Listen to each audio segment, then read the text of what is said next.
Selanjutnya, kami mengirimkan berkas perkara kembali ke Kejaksaan Tinggi Daerah Khusus Ibu Kota Jakarta untuk dapat diproses dalam sidang peradilan.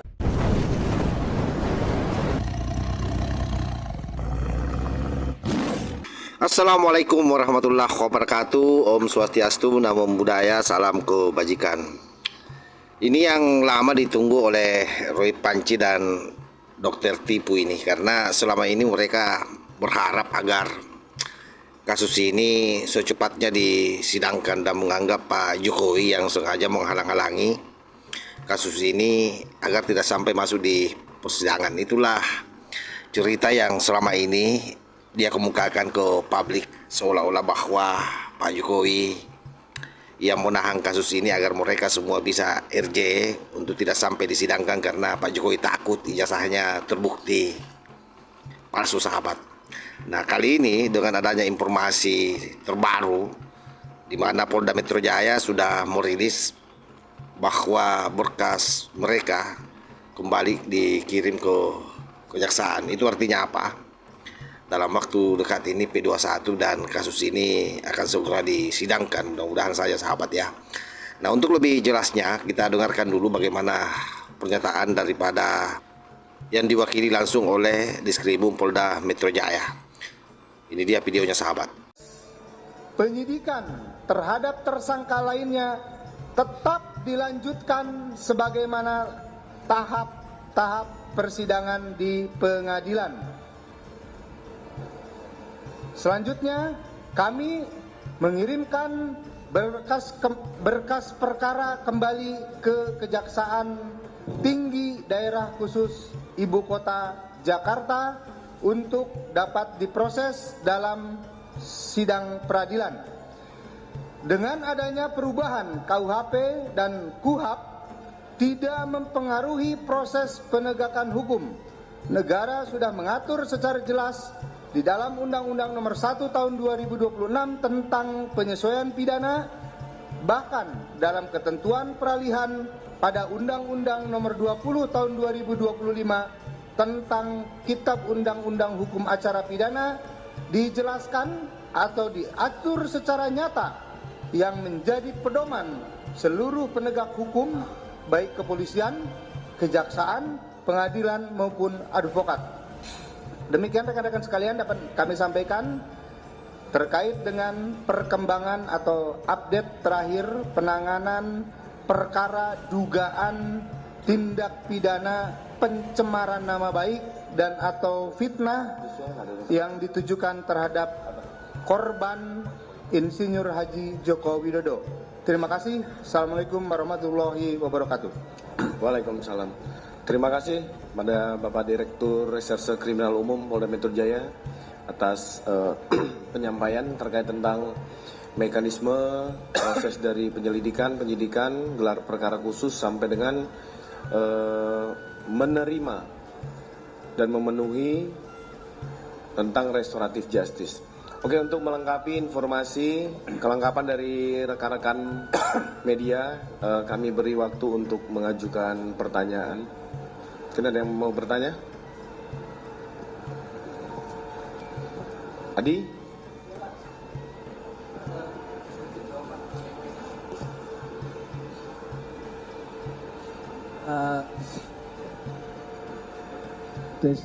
Izin Pak Dir, Pak Kasubdit, Pak Kabid Humas, Pak Wadir, Pak Kasubditan Mas, yang ingin saya tanyakan pertama terkait kendala, Pak. Apa sih yang membuat perkara ini terkesan berlarut-larut gitu, Pak? Artinya sudah hampir 1 tahun, Pak, ya kalau nggak salah sejak penetapan tersangka yang bersangkutan, kalau tidak salah sebentar lagi 1 tahun. Apa sih, Pak, kendalanya? Apakah karena ada hal-hal tertentu gitu, Pak, yang membuat perkara ini terkesan agak lama gitu? Karena semakin lama mungkin semakin membuat gaduh, Pak, karena beberapa tersangka sering muncul di TV dengan memberikan opini-opini masing-masing gitu, padahal sudah dibuktikan oleh pihak polisian bahwa ijazah itu asli, ijazah itu memang ijazahnya Pak Jokowi gitu, Pak. Maksudnya Pak Jokowi punya ijazah gitu, Pak. Yang kedua terkait dengan kan yang sering muncul itu kan baru antara RS dan satu lagi kalau nggak salah T, Dokter T gitu Pak. Yang lainnya bagaimana sih Pak? Apakah yang tadi Bapak sampaikan baru dua tersangka itu atau mencakup tersangka lainnya Pak yang dilimpahkan ke Kejati? Terima kasih.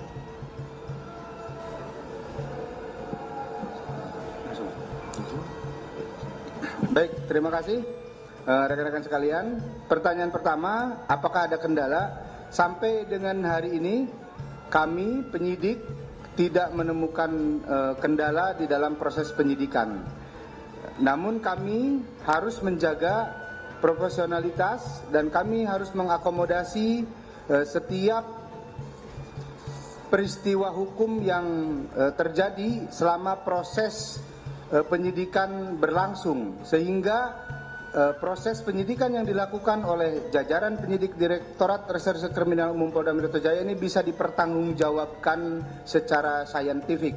Kemudian yang kedua, sehubungan dengan tersangka yang lainnya, sebagaimana tadi kami informasikan bahwa kami sudah menetapkan 2 klaster para tersangka tersebut, dan sebagian memilih mekanisme keadilan restoratif untuk penyelesaian dan pemenuhan rasa keadilannya sudah terjadi.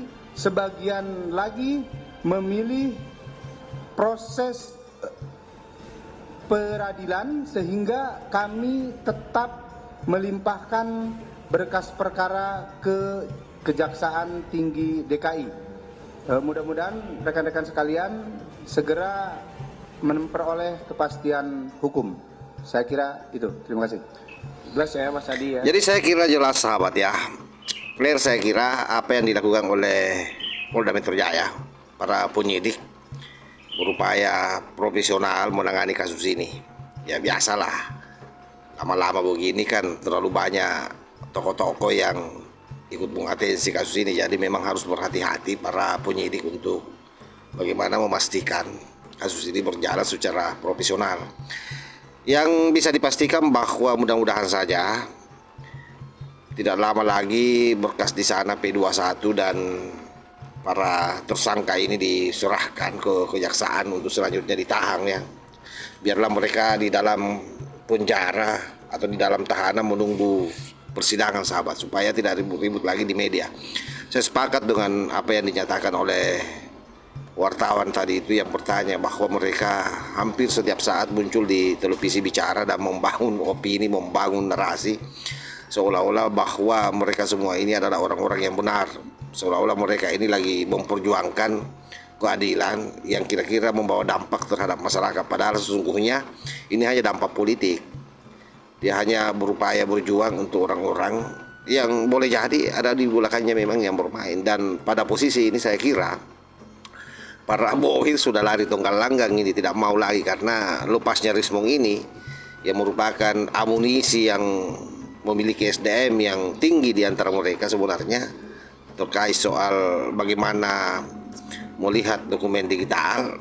Ya otomatis para bohir terjungkal dengan sendirinya dan tidak mau lagi pasang badan mungkin di belakangnya Roy Panci ini. Oleh sebab itu kita berharap bahwa di bulan Mei kasus ini sudah disidangkan sahabat, karena memang semakin lama kasus ini semakin membuat huru-hara di tengah-tengah masyarakat, terjadi pembelahan. Biar bagaimanapun juga banyak orang yang selama ini ikut nimbrung di dalam kasus ini yang memiliki kepentingan yang berbeda-beda. Tujuannya hanya satu, yakni bagaimana mempermalukan Pak Jokowi. Oleh karena itu harapan terbesar kita sekali lagi, kita berharap Polda Metro Jaya betul-betul tidak lagi menerima berkas itu kembali dari kejaksaan. Dalam artian kita berharap kejaksaan mempres kasus ini agar cepat disidangkan ya, dan tersangkanya ini ditahan sambil menunggu proses persidangan. Saya kira demikian sahabat. Wallahul muwaffiq ila aqwamit thoriq. Wassalamualaikum warahmatullahi wabarakatuh.